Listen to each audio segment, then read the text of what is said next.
Mark Stansbury is one of Memphis, Tennessee's extraordinary legends. Born in 1942 to William and Eliza Stansbury, Mark started forging his path early, delivering news and information at age 12. Mark took a job as a delivery boy for the Tri-State Defender and later served as the yearbook editor at Booker T. Washington High School. By age 18, he began working at WDIA as a radio personality and gospel announcer, which he has continued for 50 years. After he graduated from Lane College, he worked there as the public relations director, one of the many fields of communications he worked in throughout his career. That included serving as a special assistant to Tennessee Governor Ned McWhorter and assistant to the president of Memphis State University, where he served under 4 university presidents. While Stansbury spent a career using his mind and his voice, it was his eye for photography that stirred a passion to capture the world around him. His camera finds beauty in the poorer streets of Memphis, the places with the rougher edges. He finds magic in everyday life.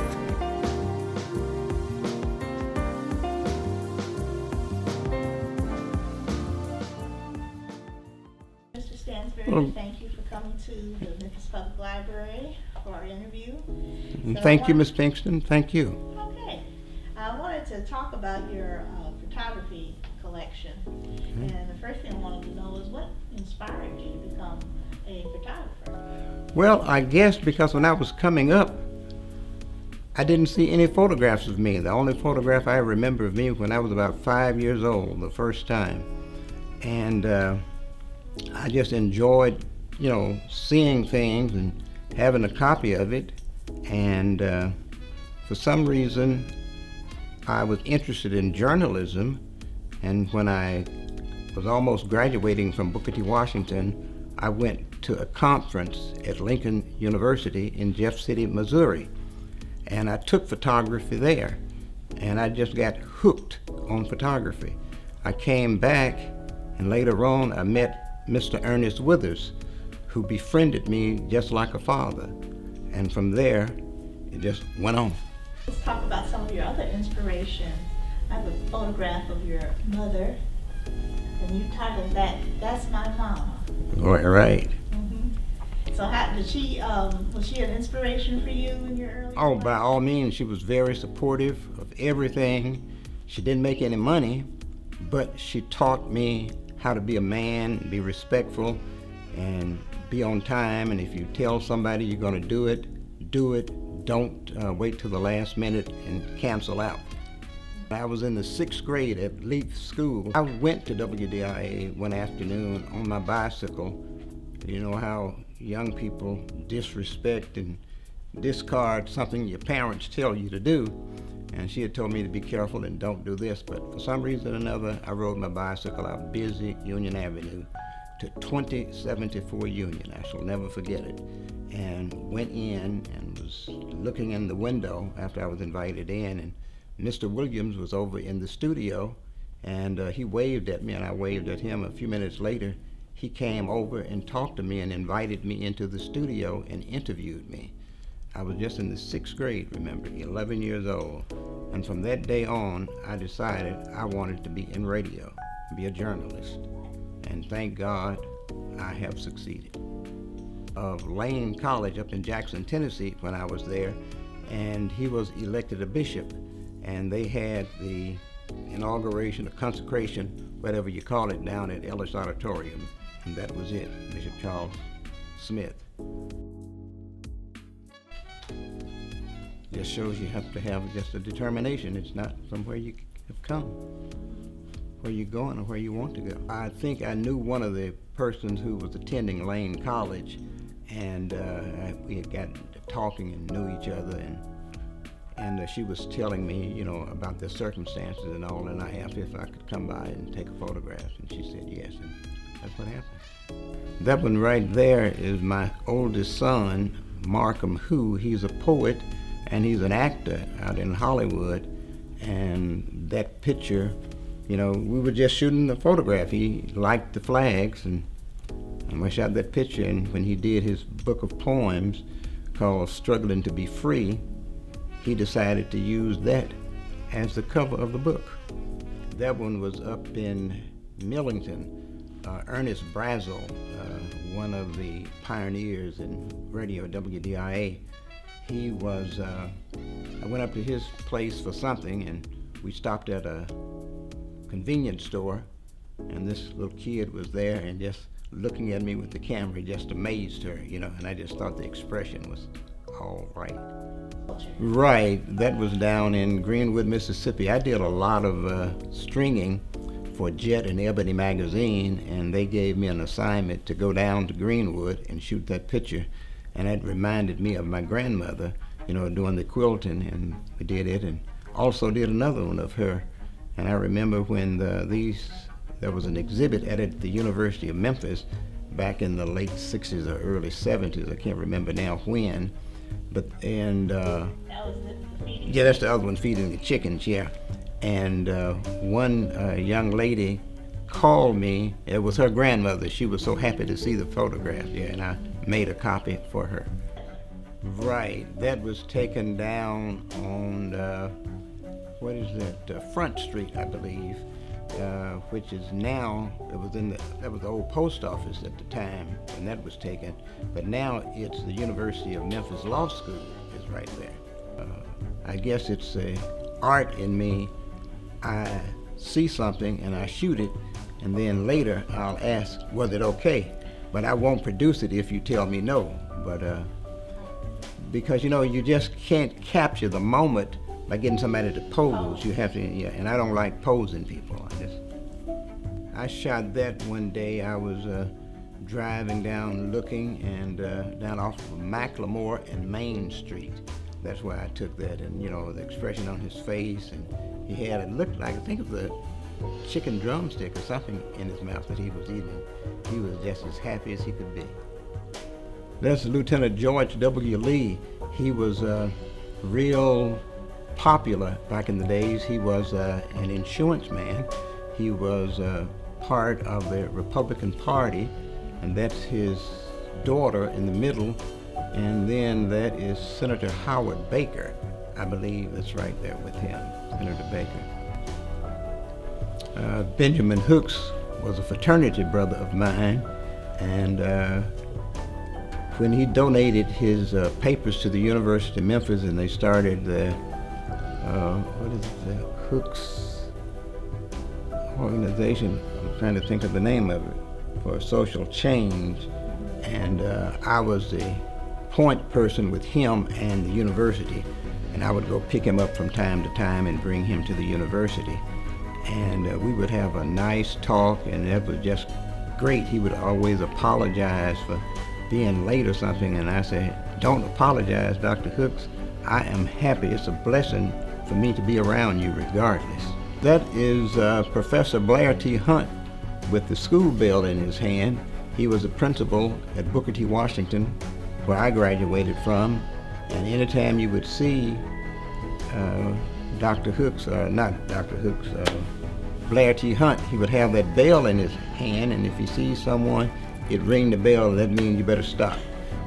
To the left, that is Harold Ford, and to the right is John Ford. And they were politicians at the time, and we were at Mr. Hunt's residence. That's Senator Ted Kennedy. That was after the assassination of Dr. King. They had a get-together down in front of the City Hall, and that's where that was. That's Lyndon B. Johnson. That's the first president photograph that I shot. I almost said the first president that I shot. But that was the first one, right? And that was down on Riverside Drive, as I recall. I've taken photographs of 5 or 6 different presidents. Not only did you take the male political figures, and even though she wasn't a political figure per se. Right, that was the first lady. That was President Carpenter's wife, and that was at the Holiday Inn Rivermont. Carter. What did I say? Carpenter, right. Right, Carter. That is President Carter over in a FedEx hangar. I was invited over. I can't remember now why, but and then here again, you see the flags hanging up. The average person will take a picture. They would take a picture of just a picture of Carter, maybe with his hand, but that says more when I was able to capture the name and then also the flags there. It says on. Right. And the same way with President Lyndon Johnson, I got close, and now I probably couldn't get within a half block of them the way security and times have changed. I think that was down at the Rivermont also, and I believe that was the second president that I shot a photograph of.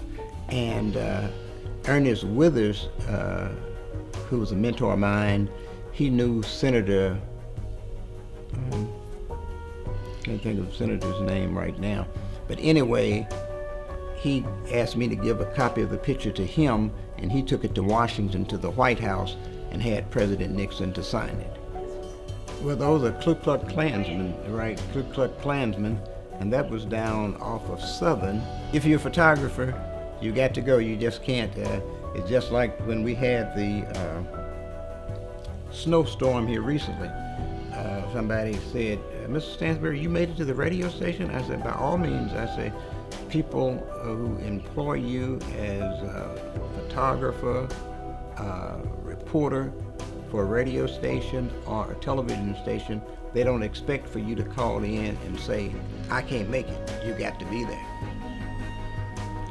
This right here was during the strike, during the sanitation workers strike. And you see where we need the sanitation workers. They meant a lot to me, to you, to this whole community. This was down on Beale Street near Hernandez Street with the boxes of garbage just sitting out there. That's me with the WDIA tape recorder. That's me, and that's Dr. King straight back in the back there. You remember when James Meredith was shot? When James Meredith, yeah, he was shot coming down Mississippi, and a lot of people thought he had gotten killed. In fact, that's what they said regularly on television. A friend of mine, we worked together at the University of Memphis, called him Butch Alford. He worked for the Associated Press, and he heard them say James Meredith had gotten killed, but they said shot, and he took shot for being killed, and that's how it went out. And then Dr. King came down a few days later to finish the march on to Jackson, Mississippi. Back in there, they weren't interested in the people taking the pictures. You know, they would do what they can, but we had to look out and make sure, because the police weren't interested in saving us either. Right. The paddy wagon, right? That's at Beale and Hernando. That was some police officers arresting someone, and to put them in, they called that the paddy wagon. Yeah, Maxine Smith, she was a jewel, and she is one of the few people who's known by their first name. If you say Maxine, most people know that you're talking about Maxine Smith. It's the same way with Elvis. You say Elvis, you don't have to say Elvis Presley. You know who we're talking about. And Maxine was a jewel. I served on the board of the NAACP under Maxine, and also worked with the Freedom Fund Gala that we had. And that's Dr. Martin Luther King Jr. That's over at Mason Temple about a week prior to the assassination. That's his wife, Coretta Scott King, and that was at the Memphis airport. She had come to claim the body, and I took the picture after she got off the plane and came in. And that was down in Jackson, Mississippi, as I recall. And in fact, the Jet magazine called me one night and says, Mark, we want you to catch the next flight to Jackson, Mississippi. And I said, me? And I went down and I shot that picture of Medgar Evers' wife who later on became the chairman of the NAACP board, and that picture was used in Jet magazine as a week's best photo. All right, yeah, that's the Jackson 5, right. I believe the Jackson 5 appeared in Memphis 3 times, I believe. But those are WDIA radio personalities behind. To the left there's Robert Honey Boy Thomas, and then you got Rufus Thomas, the second one. On the far right over here is Herb the K Nealon. He was a very, very popular disc jockey back in the day. Being at the right place at the right time. When I went to photography school, they said you have to have an ever-ready camera. That's Rufus and his daughter Carla, right. And in fact, Rufus and Carla had the first hit record for Stax. It was called "'Cause I Love You." And Marvell, who's deceased now, played the piano. If you ever hear the record, you can hear the piano and it breaks. It's awesome. That right there is a graduate of Manassas High School, which is Isaac Black Moses Hayes. That was at the Memphis airport the night after he had won his Oscar, and he came in and had a press gathering, and I shot that when he was seated before he stood up and started talking. Those are the Beatles, yes. I met their manager who let me in, and there were only 2 photographers allowed in the dressing room, and that was me representing Jet magazine, and I believe it was Fred Griffith for the Commercial Appeal.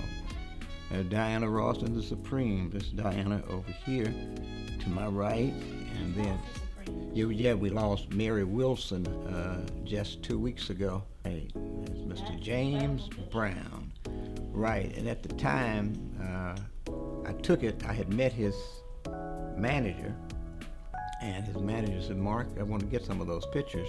And so I took the picture back the next time he came, had him to autograph it, and he said, "That's the best photograph that's ever been taken of me." I shall never forget that.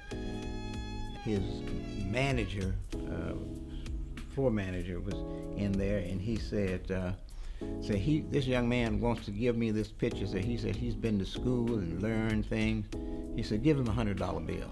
He gave me a $100 bill and autographed it. And at that particular time, I was working over at Holiday Inns Incorporated, one of the first blacks not pushing a mop or a broom.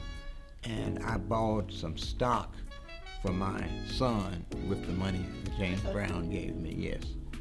Right there again is Elvis and another person. They were being honored as Outstanding Men of America.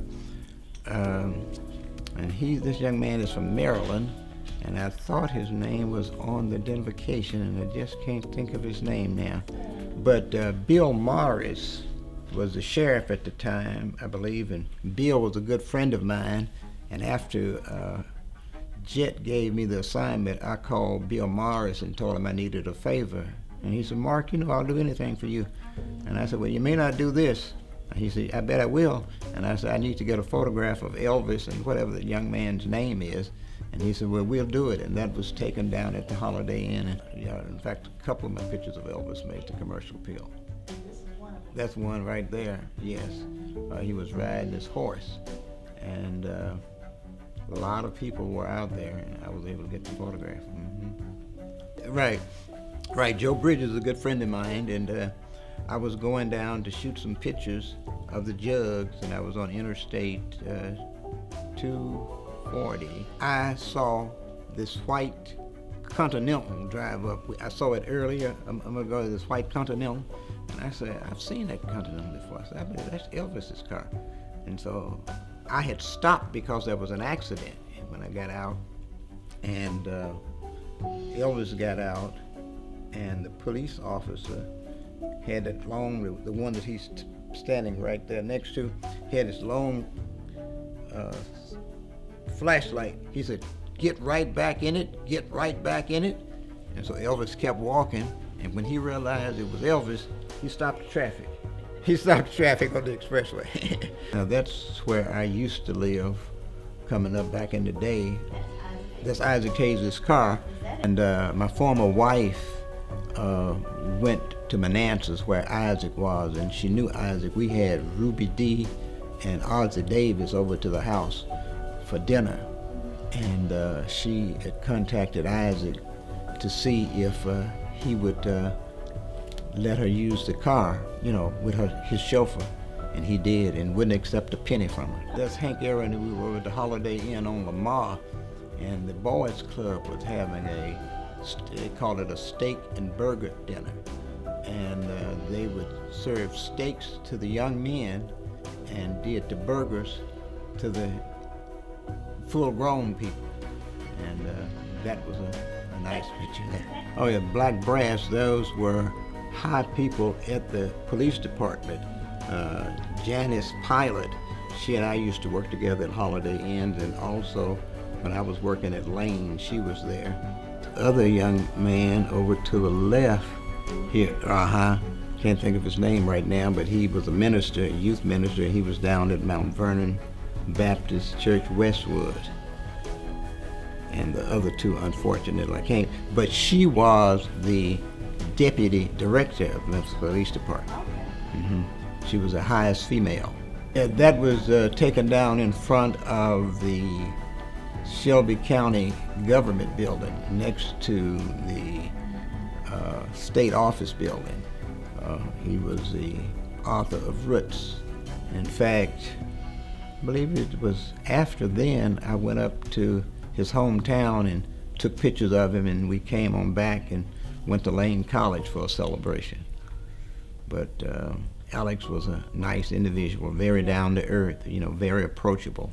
Okay, that's Muhammad Ali, but I believe it was at the New Daisy. That's Muhammad Ali, and then that's Harold Ford Sr., and then the other little kid there is Harold Ford Jr., right, the one up there, that's Harold Ford Jr., who also became a congressman, and then that's his other brother. Again, you couldn't get that pose. You had to get it while they have the expressions on the face, and everybody talk about the expressions. And that's what it is. It's just like with art. Whatever photographer was doing art, and that's what the photography is, art also. Did we have the world's prettiest lady in there? Oh, Lena. Yeah. Yeah, we do have Lena. Just thought that was a nice one to have, the world's most beautiful woman. And that was taken, she had performed at the Orpheum, and I waited until she came out and got in the car, and I just flagged her down, and she had, driver to stop. And she had a driver to stop so I could take the picture, right, and then she gave me a beautiful smile.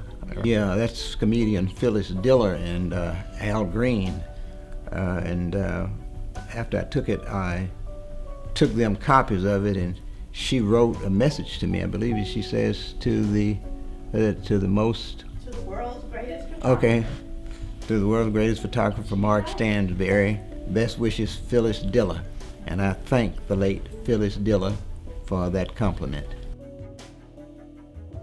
I would just tell them to, as they taught me, keep an ever-ready camera. And most people, when they would see me, people who grew up with me, they know. And if I go someplace and I don't have the camera, they say, Mr. Stansbury, Mark, where's the camera? I've never seen you without a camera. So I would tell the young people, keep an ever-ready camera. And I'd like to thank the Hooks Library for inviting me to display my photographs.